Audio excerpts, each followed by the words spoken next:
Bonjour à tous et bienvenue dans ce Morning Bull Live. Nous sommes le 27 février 2024. Alors normalement, demain, ce serait la fin du mois. Mais non, cette année, on a un jour de plus, donc il faut encore attendre un jour de plus pour finir ce mois de février. Néanmoins, on est un peu dans une phase de transition. Une transition parce que finalement, on a eu une semaine extraordinaire la semaine dernière, je ne vais pas revenir là-dessus. Et on a digéré le fait que l'intelligence artificielle, tout ça, machin, vous connaissez l'histoire. Et hier, on a pris 2-3 profits là-dessus parce qu'on s'est dit, ouais, ben quand même, là, c'est beaucoup monté, on prend un peu les profits. On nous annonce que tous les hedge funds du monde sont short sur la technologie, donc on fait comme tous les hedge funds du monde.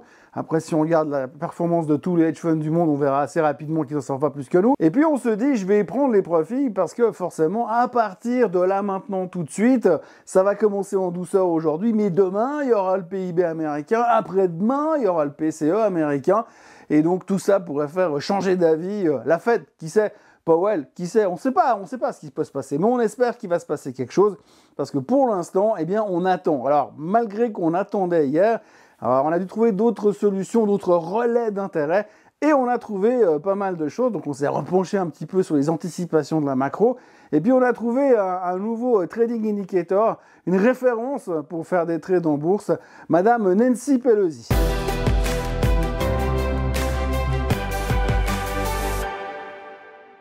Donc la préoccupation de la séance d'hier aura été les chiffres du PCE et les chiffres du PIB qui seront publiés ces 2 prochains jours. Demain, le PIB, après-demain, le PCE. Donc c'est la grande question, c'est de savoir est-ce que ces 2 chiffres-là vont nous montrer, une croissance stratosphérique du côté des États-Unis, et 2, une inflation qui, en plus, avec une croissance stratosphérique du côté des États-Unis, viendrait à ralentir.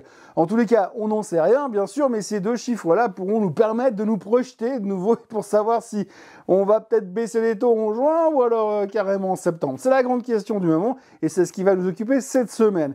D'ailleurs, Madame Yellen est en balade aujourd'hui, puisque je crois qu'elle est au Brésil pour parler avant le meeting du G20, et donc on a déjà 2-3 indications de ce qu'elle va dire dans son discours. Grosso modo, elle va dire que la croissance américaine, c'est elle qui drive le monde, et c'est grâce aux États-Unis que la croissance mondiale ne s'est pas effondrée ces dernières années.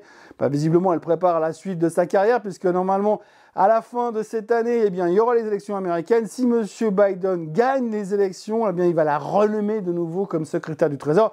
Elle se prépare en tous les cas, puisqu'elle a quand même laissé entendre que dans ce discours qu'elle va présenter devant le G20 aujourd'hui, ce fera, elle va dire que M. Biden, il est trop cool. Lui, c'est pas trop qui est Mme Yellen, mais en tout cas, lui, il est trop cool. Donc hier, nous avons passé notre temps à observer un petit peu ce qui se passait dans le marché. Alors l'événement de la journée, c'est le Bitcoin.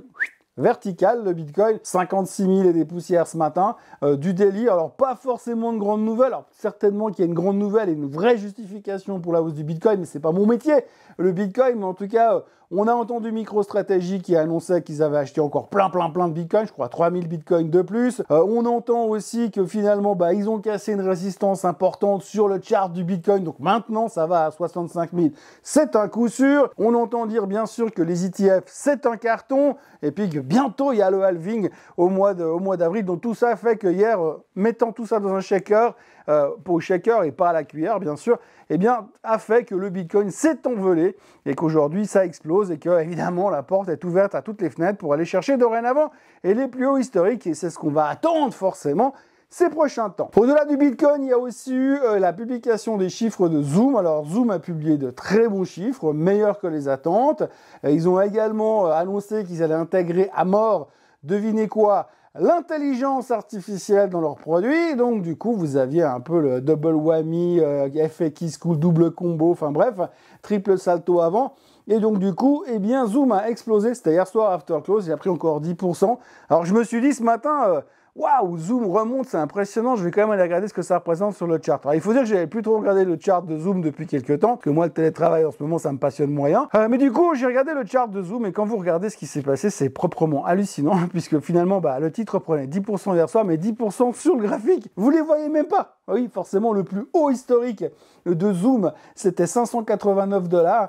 Et puis là, elle a rebondi avec les 10% de haussière, je crois qu'on est à 68. Donc forcément, ça se voit pas très bien sur le chart, mais peut-être que ceci est une révolution. Et c'est le début de quelque chose d'autre, surtout parce qu'ils ont intégré de l'intelligence artificielle dedans. Autre titre qui a bien performé hier, bon 1% de hausse, c'est Broadcom. Alors Broadcom, ils ont vendu une de leurs divisions à KKR, un fonds de private equity. Donc ils ont balancé ça pour 4 milliards de dollars. Résultat, bonne nouvelle, le titre prenait 1%. Mais c'est pas les 1% qui posent réellement problème, qui sont positifs, c'est surtout le fait que c'est un nouveau plus haut historique pour Broadcom.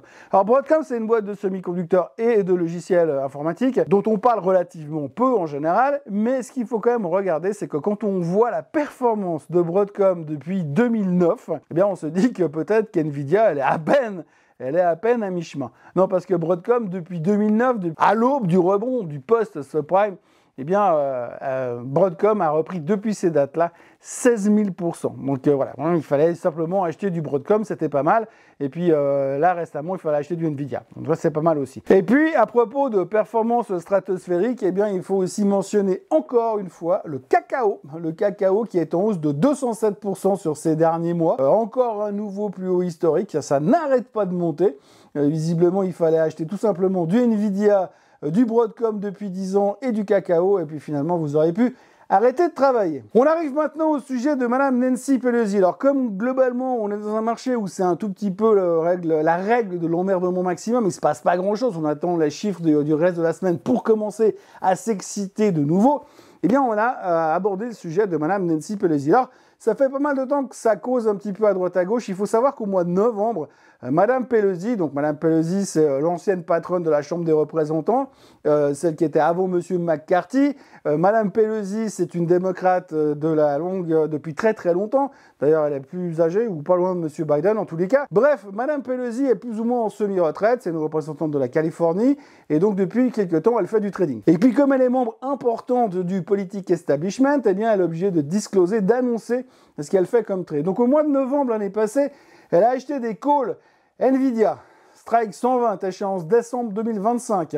Je vous laisse voir ce qu'a fait Nvidia depuis décembre. Si vous avez regardé ne serait-ce qu'un ou deux Morning Bull depuis 2 mois, vous devez être au courant de ce qui s'est passé sur Nvidia. Résultat, carton plein.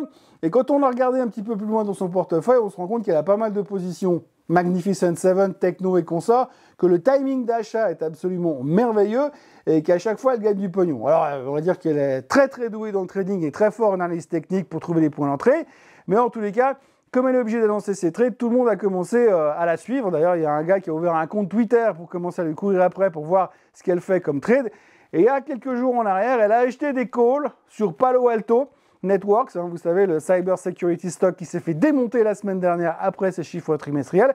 Alors elle a racheté des calls juste après la nouvelle. Et puis ce week-end, ils ont annoncé qu'elle avait acheté des calls et le titre a repris 10% hier. Voilà, comme quoi c'est assez facile de faire de la bourse quand vous êtes un ancien, une ancienne politicienne et tout le monde est en train de l'appeler dorénavant le nouveau loup de Wall Street. Alors je tiens à préciser que ce qu'elle fait est parfaitement légal puisqu'en fait elle annonce tout ce qu'elle fait comme trade, mais les gens commencent à se dire, elle sait quand même pas mal de choses, et 2, visiblement elle est très très juste, donc ça risque de devenir un petit peu rigolo à suivre ces prochains temps. Et puis dans les nouvelles du jour, il n'y a pas grand chose à dire, on notera que Li Auto en Chine a publié des chiffres nettement meilleurs que les attentes, le titre rebondissait de 20% ce matin, le CPI au Japon était un tout petit peu plus faible aussi, et puis les choses qu'il faut vraiment mettre en avant, c'est quand même le discours de Monsieur Macron hier soir qui a plus ou moins laissé entendre que on ne pouvait pas exclure une intervention au sol des troupes européennes pour aller empêcher les Russes d'avancer en Ukraine.